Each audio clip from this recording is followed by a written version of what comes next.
히브리서 8장 1절부터 13절까지 말씀입니다.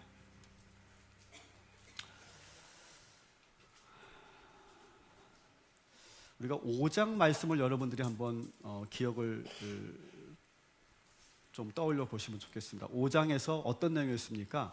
따라합시다. 우리의 대제사장이신 예수 그리스도.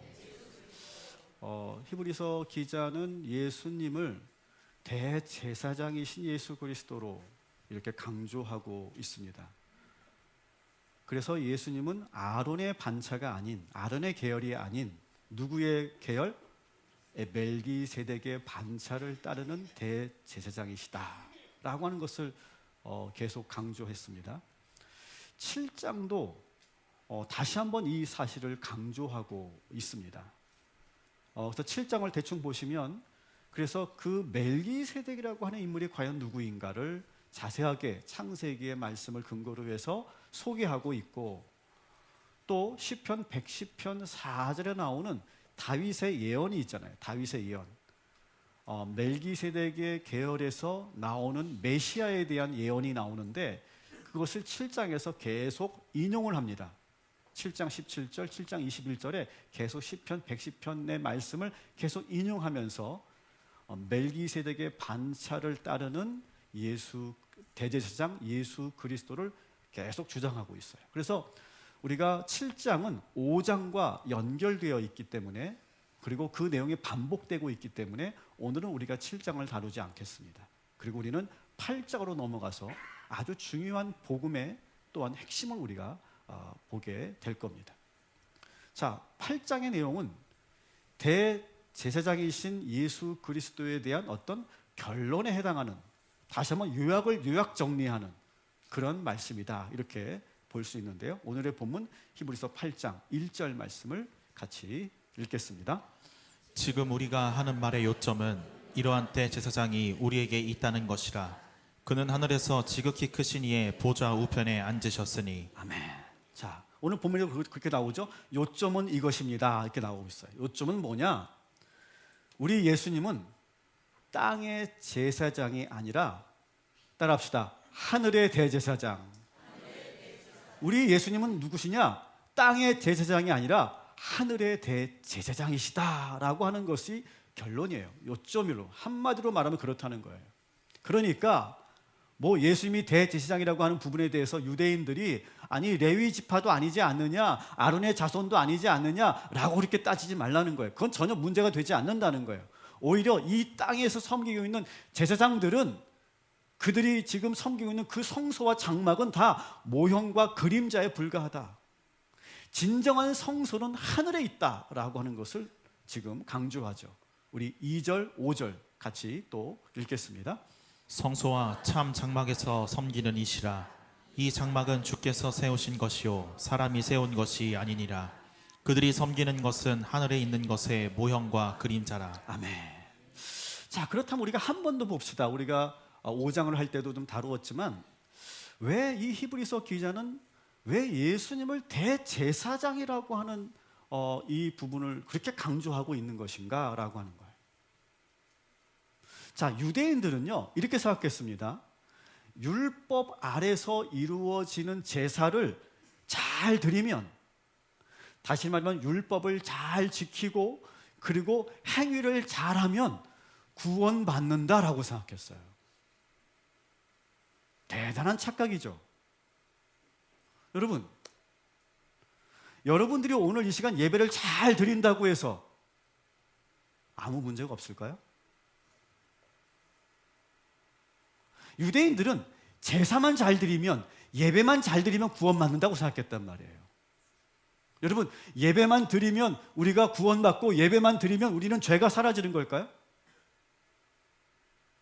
따라합시다. 행위로 구원받는 것이 아니라 은혜로 구원받는 것입니다.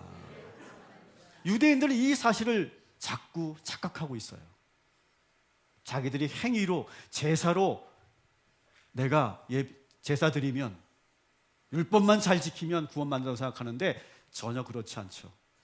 우리는 행위로 구원받은 것이 아니라 은혜로 구원받은 자들임을 믿으시기 바랍니다. 이것을 가르쳐 주신 분이 바로 우리 예수님이시죠. 그리고 유대인들은 매번 제사를 드려야 했습니다.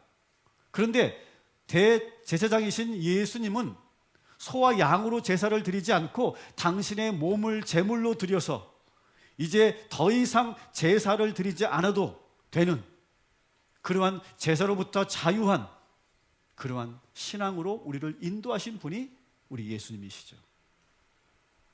그리고 가장 중요한 것, 구약의 대제사장들은 1년에 한 번 지성소에 들어가서 백성들을 위해 중보기도했어요. 백성들의 죄를 위해 기도했다고요. 근데 아무도 그 지성소는 아무도 들어올 수 없었어요. 그런데 대제사장 예수 그리스도는 어떻게 됐느냐? 그 지성소의 커튼을 활짝 여셨어요. 그리고 누구든지 들어갈 수 있도록 허용해 주셨고, 그래서 우리는 직접 하나님을 만날 수 있도록 오히려 그 문을 열어주신 분이 우리 예수 그리스도이심을 믿으시기 바랍니다. 그렇기 때문에 예수님은 대제사장이신 거예요, 하늘에. 자, 그런데 이 대제사장이신 예수님은 아주 더 중요한 직무를 가지고 이 땅에 오셨대요. 자, 오늘의 핵심 구절입니다. 6절 말씀 우리 한번 같이 읽어보도록 하겠습니다. 그러나 이제 그는 더 아름다운 직분을 얻으셨으니 그는 더 좋은 약속으로 세우신 더 좋은 언약의 중보자시라. 아멘. 자, 더 좋은 미션, 더 좋은 직분을 가지고 이 땅에 오셨는데 이걸 뭐라고 아름다운 직분을 가지고 오셨다라고 되어 있습니다. 근데 그 직분은 뭐냐? 더 좋은 언약의 중보자래요. 더 좋은 언약의 중보자. 자, 그러면 더 좋은 언약은 뭐냐? 더 좋은 언약을 계속 반복하는데 더 좋은 언약은 새 언약이에요. 새 언약. 그러면 새 언약이 있다는 것은 뭐가 있다는 거예요? 옛 언약이 있다는 거죠. 그러면 새 언약은 뭐예요? 성경으로 보면 신약을 말하는 거고요. 옛 언약은 뭐예요? 구약을 말하는 겁니다. 근데 결국 예수님은 어떤 분이냐? 새 언약을 가지고 오신 중보자래요. 자, 중보자가 뭐예요? 중보자가 뭐죠? 중간에 역할을 하는 사람을 중보자라고 하잖아요. 다시 말하면 하나님과 인간 사이에 계약이 있었죠. 구약 시대에. 그죠? 계약이 있었는데 그 계약이 문제가 생겼어. 그래서 새로운 계약을 체결하기 위해서 하나님과 인간 사이에 중간에 오셔서 그 새로운 계약을 체결할 수 있도록 도와주신 분이 누구예요? 예수 그리스도다라고 하는 거예요. 부동산 계약 해봤잖아요, 우리 혼자 못하잖아요. 반드시 누가 있어야 돼요? 중개자가 있어야 돼요. 그분이 바로 예수님이시다라고 하는 거예요. 아주 중요한 구절입니다, 이 부분이. 그래서 성경에 나오는 구약과 신약은 바로 옛 언약과 새로운 언약의 이야기인 거죠. 자, 그런데 이 옛 언약, 구약 성경을 말하는 게 아니라 옛 언약이 문제가 생겨요. 자, 7절 말씀을 한번 우리가 세 번역으로 한번 읽어보도록 하겠습니다. 그 첫 번째 언약에 결함이 없었더라면 두 번째 언약이 생길 여지가 없었을 것입니다. 아멘. 자, 첫 번째 언약이 문제가 생겨요. 그래서 새로운 언약을 가지고 이 땅에 오셨다라고 하는 거예요, 예수님이.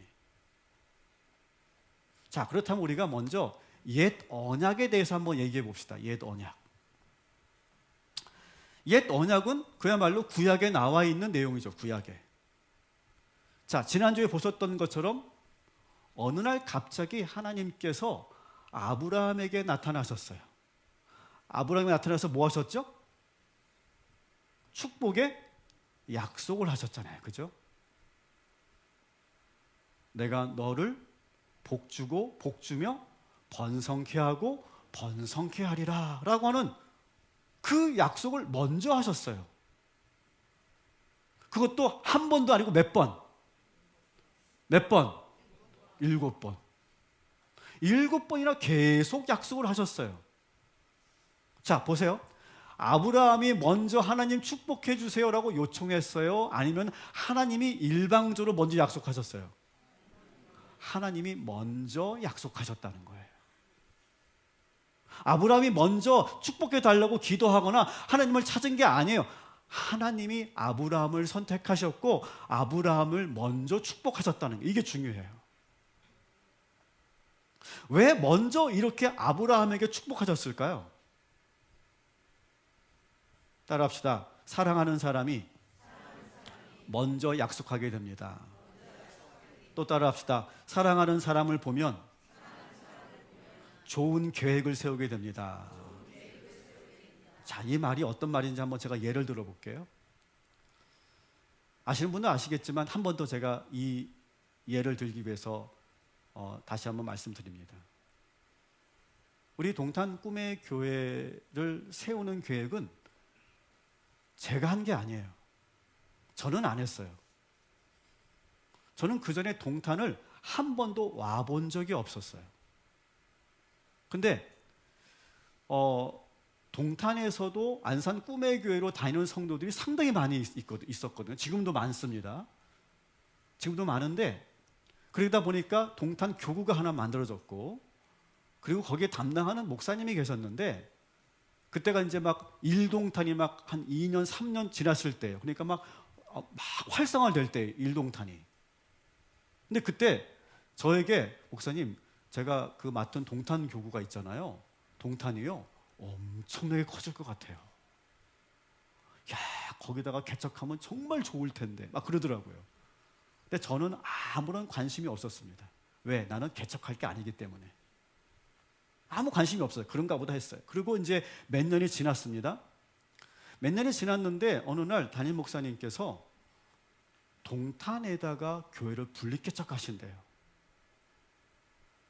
근데 저는 그 얘기에 아무 상관이 없었어요. 왜? 저는 개척할 생각이 없었거든요.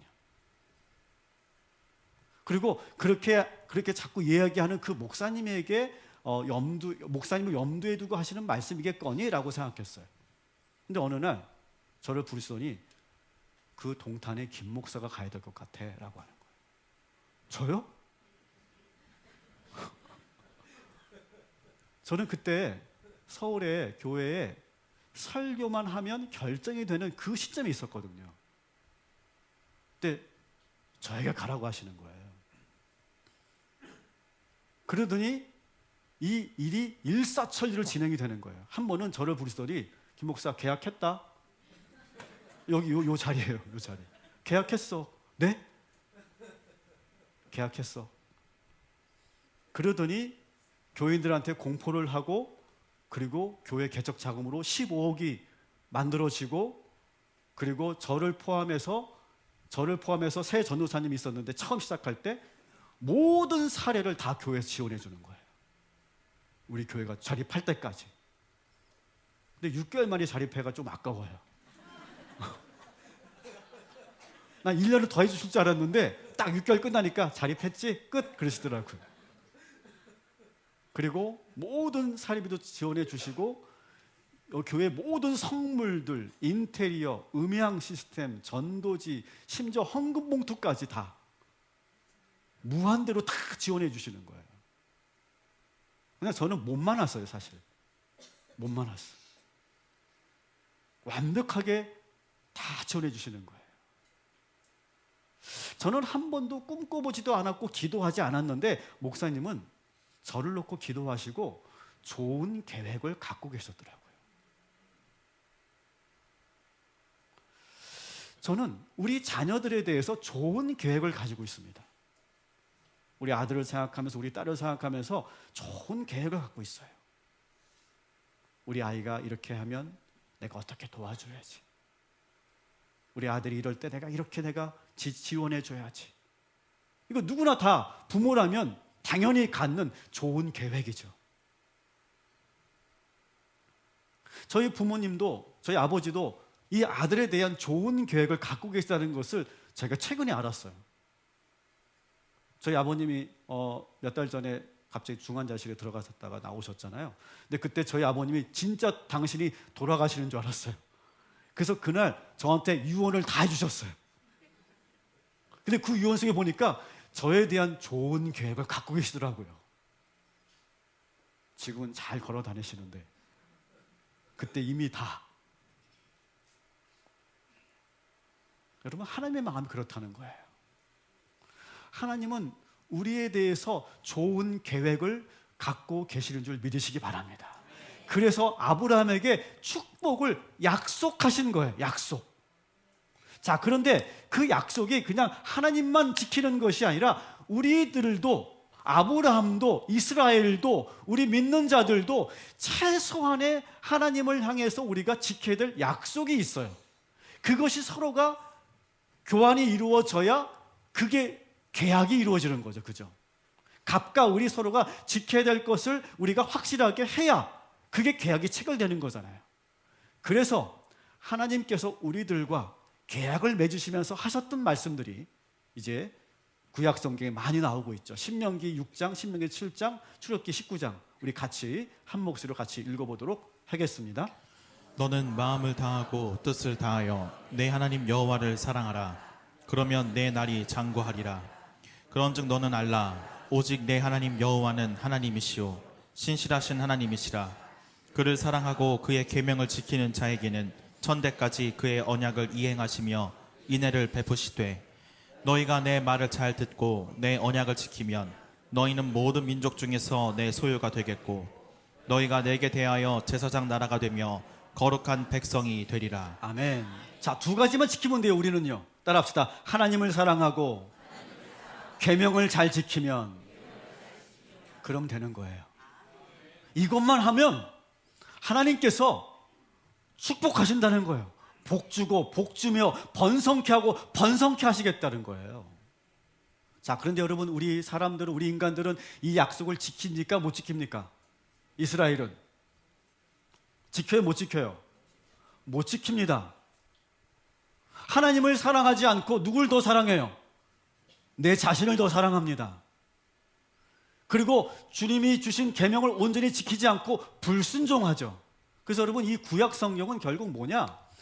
하나님과 우리 이스라엘이 약속한 것이 무너지는 과정의 이야기예요. 그 계약이 파기되는 이야기. 그리고 그 약속이 무너지면서 이 아들 이스라엘이 얼마나 큰 고통을 당하게 되는가를 보여주는 이야기가 바로 구약의 이야기죠.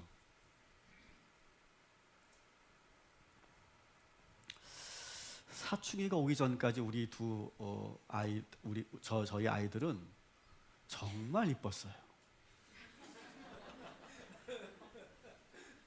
말도 정말 잘 들었고요. 그리고 부모 무서워할 줄도 알고요. 교회도 잘 다니고요. 그랬어요. 저는 요즘 우리 이제 디키즈에 있고 저 뒤에 있는 우리 교회 아기들을 보면 너무 사랑스럽거든요. 너무 예뻐요. 근데 이 얘네들이 예쁘기만 한 게 아니라 뜨거워. 저 뒤에도 오늘 지금 로운이가 와 있는데, 우리 로운이가 최근에 그 폐렴을 앓다가 왔는데 오늘 건강한 모습을 보니까 너무 좋네요. 로운이는 거의 부흥사잖아요. 그죠? 여러분 보셨죠? 영상 보셨잖아. 그리고 우리 선호 주여 외치는 그 소리. 근데 최근에 제일 뜨거운 아기가 나타났어요. 그게 누구냐면 지우예요. 지우. 자, 지우의 기도하는 모습을 보겠습니다.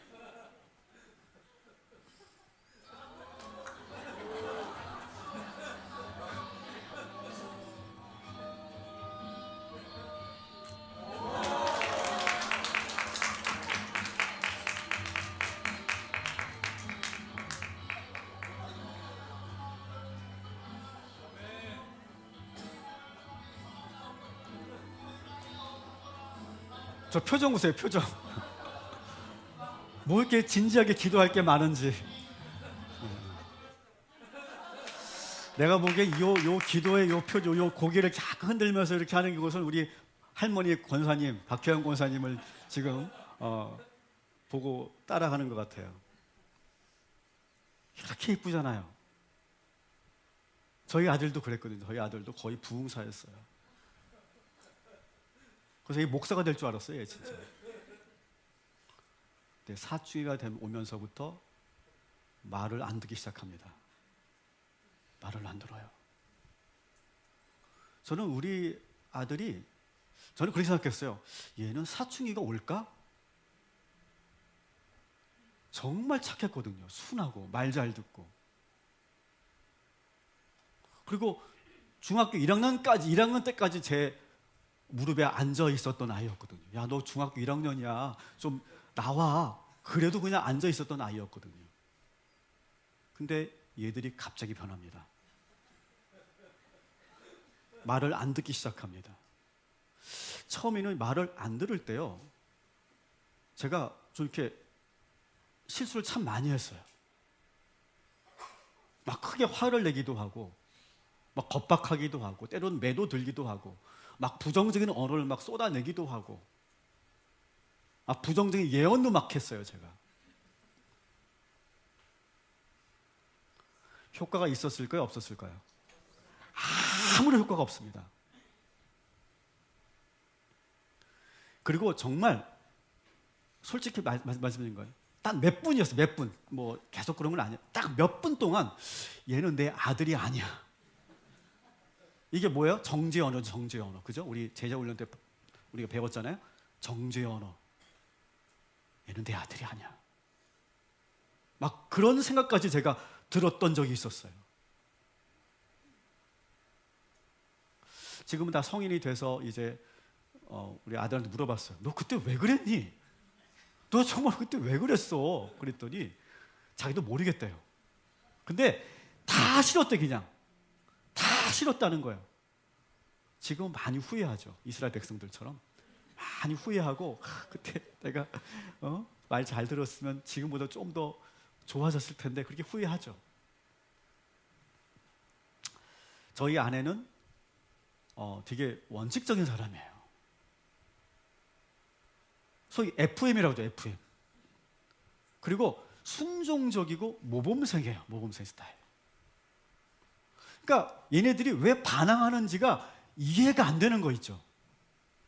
아니, 부모가 하라고 하면 하는 거고, 학교에서 하라고 하면 하는 거고, 목사님이 하라고 하면 하는 거지.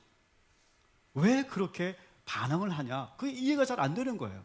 그러니까 그게 포기가 안 되니까 자꾸 훈육하고, 자꾸 체크하고, 그게 자꾸 잔소리가 되고, 제가 옆에서 좀 내버려 둡시다 라고 말을 해도 그럴 수가 없는 거죠. 이해가 안 되니까. 그러면 그럴수록 우리 아이들은 더 저항이 커져갔어요. 여기서 우리 두 사람이 방법을 바꾸지 않으면 안 돼요. 안 됐어요. 지금까지의 방법, 이전의 방법으로는 절대로 나아질 가능성이 없다는 것을 우리는 뒤늦게 깨닫습니다. 자, 오늘 이스라엘 백성들도 마찬가지예요. 옛날 방식, 옛 언약으로는 이 백성들을 구원할 수가 없는 거예요. 왜? 안 따라오니까요, 얘네들이. 그래서 아버지 하나님께서 방법을 완전히 바꾸셨어요. 그것이 오늘의 이야기입니다. 저는 이것을 뭐라고 제가 개념으로 만들었냐면, 따라합시다. 하나님의 유연성. 하나님께서 이전의 방법으로 두었다가는 얘네들이 큰일 나겠어. 그래서 아예 당신이 방법을 바꿔버리셨어요. 자, 8장 8절 같이 읽겠습니다. 주님께서 말씀하신다. 보아라, 날이 이를 것이다. 그때 내가 이스라엘 집과 유다 집과 더불어 새 언약을 맺을 것이다. 자, 뭘 맺어요? 새 언약을 맺겠다. 그러면서 히브리서 기자는 예레미야 31장에 나오는 말씀을 길게 인용하고 있습니다. 오늘 여러분 성경에 보시면 아주 긴 예레미야 31장의 말씀 인용 구절을 보시게 될 거예요. 그러면서 아버지 하나님께서 솔직한 당신의 심정을 토로하십니다. 자, 9절 말씀 한번 보겠습니다. 또 주님께서 말씀하신다. 이 새 언약은 내가 그들의 조상들의 손을 잡고 이집트 땅에서 인도하여 내던 날에 그 조상들과 맺은 언약과 같은 것이 아니다. 그들은 내 언약을 지키지 않았으므로 나도 그들을 돌보지 않았다. 이런 마음이었다는 거예요. 이놈의 자식들이 말을 안 들어. 두 가지만 하면 되는데 하나님을 사랑하고 그리고 내 계명을 지키기만 하면 내가 복을 주겠다고 했는데 이놈들이 말을 안 들어. 그래서 하나님이 어떤 마음을까지 가졌다는 거예요. 쟤는 내 아들이 아니야. 쟤네들은 더 이상 내 이스라엘 백성이 아니야. 저들이 어떻게 되든 말든 난 상관하지 않겠어 라고 그들을 돌보지 않으려고까지 했다는 거예요. 저도 그런 마음을 가졌던 적이 있었거든요. 약속을 지키지 않고 지겹도록 말을 안 듣고 불순종하는 이스라엘을 보면서 자기들이 지은 죄로 그냥 그대로 돌려받도록 난 몰라 라고까지 생각하셨다는 거예요. 그런데 아버지 하나님은 이 아들 이스라엘을 그냥 둘 수가 없는 거예요. 그냥 계속 이렇게 가다가는 더 큰일 나겠어요. 그래서 다시 또 약속을 하신다는 거예요. 10절 말씀 또 같이 읽습니다. 또 주님께서 말씀하신다. 그날 뒤에 내가 이스라엘 집과 맺을 언약은 이것이니. 그래서 다시 아들 이스라엘과 언약을 맺습니다. 저희 부부가 똑같았어요. 이전 방법으로는 절대로 이 문제를 해결할 수 없구나. 그걸 깨달았어요. 그래서 저희 아내가 태도를 바꾸기 시작합니다.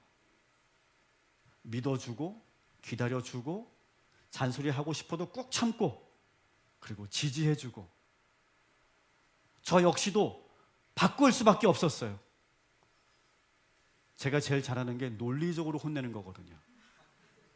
그거 들으면 사람 미칩니다.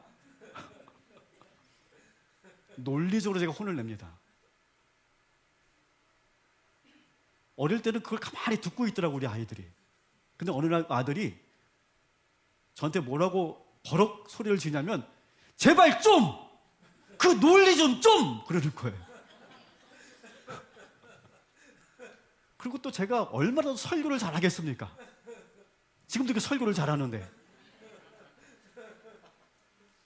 논리적으로 혼내고 설교하고 막 목사니까 옳고 그름으로 판단하고 그러다가 말 안 되면 버럭 화를 내고 강요하고 이렇게 해서는 안 된다는 것을 먹히지 않는다는 것을 깨닫습니다.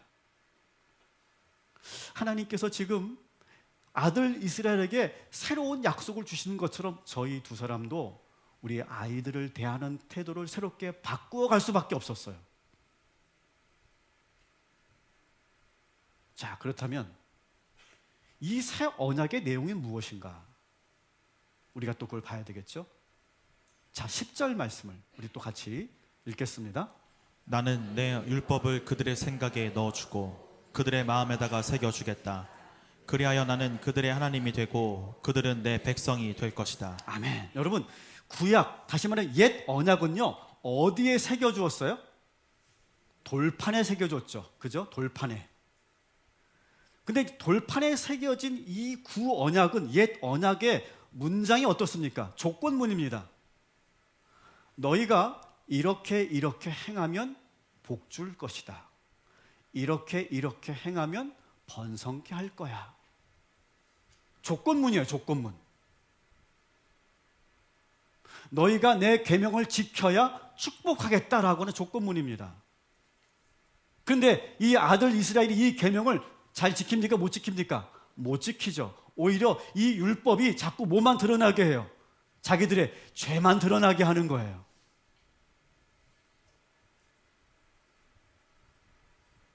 죄를 지으니까 이 백성들이 점점 하나님과 멀어지기 시작합니다. 그리고 하나님께로 나아가는 유일한 방법이 제사였는데 이 제사도 온전히 제대로 드리지 않아요. 어느 순간부터 예배도 제대로 드리지 않습니다. 그러면서 점점점 멀어지고 결국 급기야는 하나님과 관계가 끊어질 상황에 놓여 있는 거예요. 그래서 하나님은 이번에 새 언약을 돌판에 새기지 않으시고 어떻게 하신대요? 우리들의 따라합시다. 생각과 마음에 새 언약을 새겨주신다는 거예요. 돌판에 새기지 않고. 그런데 이 생각과 마음에 새겨진 새 언약의 내용이 뭐냐? 12절, 가장 중요한 구절이죠. 같이 읽겠습니다. 내가 그들의 불의함을 긍휼히 여기겠고 더 이상 그들의 죄를 기억하지 않겠다. 아멘. 제가 부모가 되면서 제가 많이 배우고 깨닫게 된 것이 있어요. 부모가 되니까요, 자녀들을 용서할 수밖에 없더라고요. 저도 이렇게 우리 자녀가 아니고 그냥 사회적 관계에서는요, 저도 그런 게 있거든요. 아니면 아니고요, 그냥 까짓 거 안 보면 끝이에요. 그게 제 성정인데 아이들한테서 그렇게 하면 안 되겠더라고요. 그리고 그렇게 되어지지도 않아요. 용서하고 용서하고 또 용서하게 되더라고요. 물론 저는 하나님이 아니기 때문에 그 용서의 과정이 그렇게 쉽지는 않았습니다. 화도 내고 징계도 하고 때로는 막 정죄하는 마음도 있고 막 제가 그걸 감당하지 못할 때도 있었죠. 그렇지만 결국은 용서하게 되더라고요. 용서할 수밖에 없잖아요. 그렇지 않으면 아들과의 관계가 끊어지게 생겼는데요. 어떻게 해요? 용서해야죠. 그것밖에 없어요. 다시 말씀을 띄워줘 보세요. 그들의 불의함을 긍휼히 여긴다잖아요. 불의함이 뭐예요? 잘못된 것을 보면서 잘못된 아들 이스라엘의 잘못된 행동을 보면서 어떻게 한대요? 긍휼하게 여긴다는 거예요. 저는 어느 순간부터 우리 아들이 문제가 아니라 아버지인 제가 문제라는 것을 깨닫게 됩니다. 제가 잘못했던 것들이 마구 떠올라기 시작했어요. 어느 순간. 여러분 소위 목회자 자녀를 뭐라고 하는지 아세요? 소위 PK라고 해요. PK. 우리 이제 김주은 간사는 이제 선교사님 자녀이기 때문에 MK 이렇게 부르거든요. 저희는 PK라고 부릅니다. 이 PK들이 뭐가 힘들까요? 저는 장로 아들 EK, 엘더 장로 아들이 EK인데 이 장로 아들과 또 PK는 또 달라. PK들은 뭐가 힘들 것 같으세요, 여러분? 제일 힘든 게 뭘 것 같으세요? 집에 있는 아버지와 교회에 있는 아버지가 너무 다른 거야. 그렇지 않겠어요, 여러분? 솔직히 여기서 오는 혼란, 여기서 오는 갈등. 어느 순간 제가 기도하는데 야, 정말 힘들었겠다.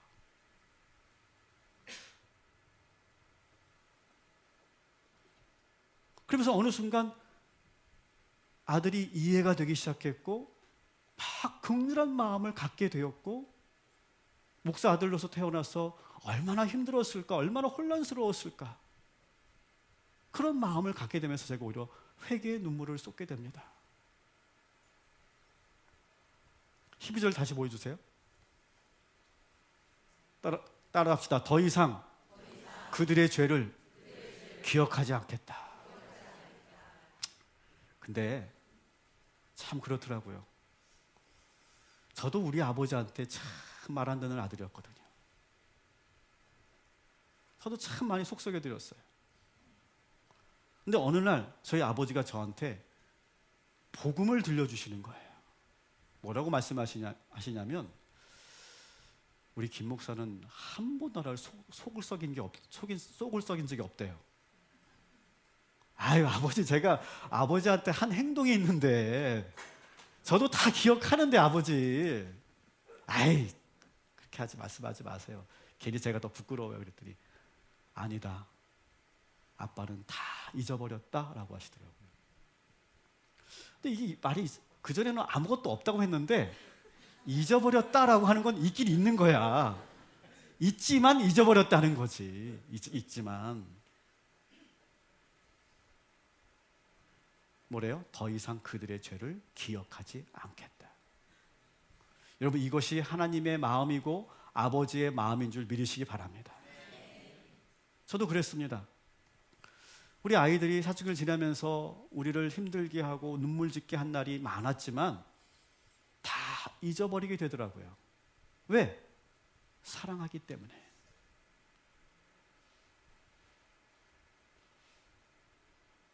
우리 하나님은 우리의 생각과 마음 속에 구 약속처럼 너희들이 이거 하면 이라고 하는 조건문을 달지 않으시고 뭐 하시는 거예요? 나는 너를 용서하고 너의 죄를 하나도 기억하지 않겠다. 이 약속을 우리 마음과 생각 속에 새겨주신다는 거예요. 이것이 새 언약이라고 하는 거예요. 사랑하는 성도 여러분, 우리 생각과 마음 속에 새겨져 있는 이 새 언약을 믿으시기를 주님의 이름으로 축원합니다. 그래서 저와 제 아내는 우리 자녀들에게 늦었지만 우리 두 아이의 마음 속에 새겨 넣어주려고 하는 것들이 있어요. 너희들이 무슨 일을 해도 너는 내 아들이야. 무슨 일이 있어도 너는 내 딸이야. 엄마 아빠는 너를 절대로 포기하지 않을 거고 너무너무 사랑해. 그런데 엄마 아빠의 사랑으로 너무 부족하단다. 아버지 하나님의 사랑을 너희들이 만나야만 너희는 행복해질 수 있어.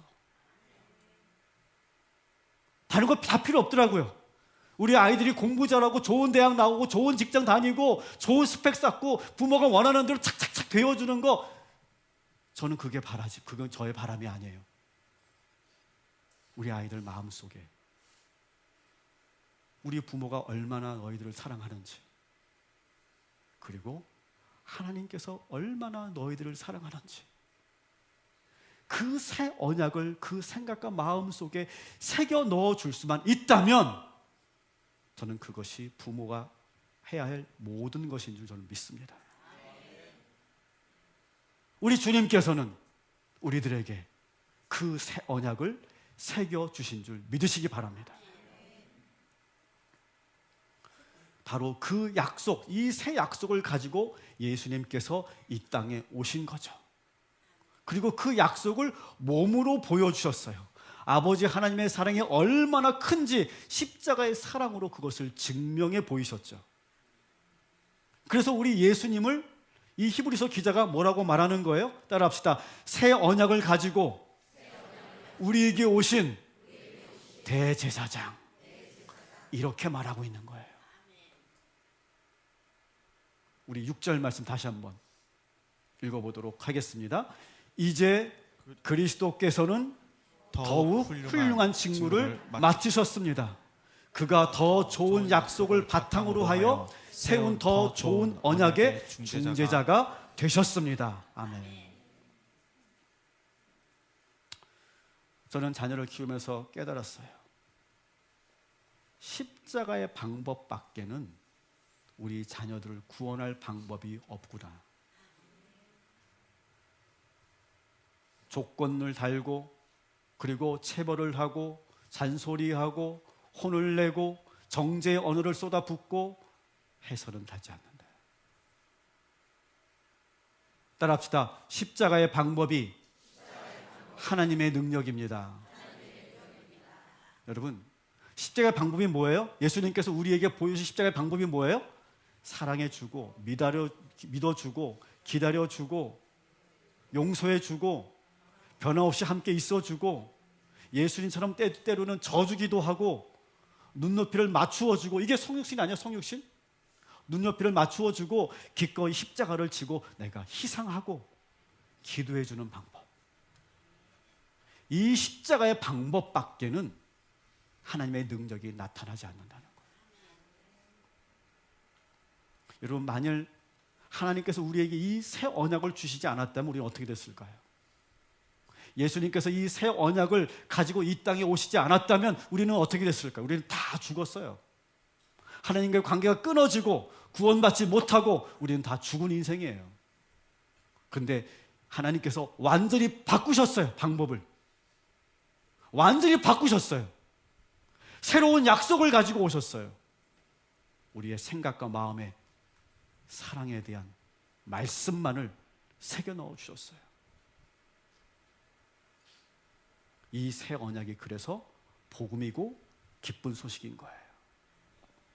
여러분, 여러분의 관계가 지금 부모와 자녀의 관계뿐만 아니라 부부 관계도 마찬가지고 모든 관계에 문제가 있으신 분들, 방법을 바꾸셔야 됩니다. 계속 옛날 방법으로 계속 고집했다가는 그 관계가 결국 끊어지게 될 거예요. 바꾸셔야 돼요. 새 언약으로 여러분 바꾸셔야 돼요. 자존심 상해하지 마세요, 여러분. 하나님께서도 방법을 바꾸지 않으셨습니까? 새 언약으로 여러분의 부부 관계를 회복시키시고 여러분의 자녀들을 살리시고 여러분의 가정이 회복되시기를 주님의 이름으로 축원합니다. 이렇게 어지러운 세상일수록 유일한 방법은 저는 복음밖에 없다고 생각해요. 예수님 방법밖에 없다고 생각합니다. 그런 믿음으로 오직 예수 그리스도만을 더욱더 바라보는 저와 여러분이 되시기를 주님의 이름으로 축원합니다.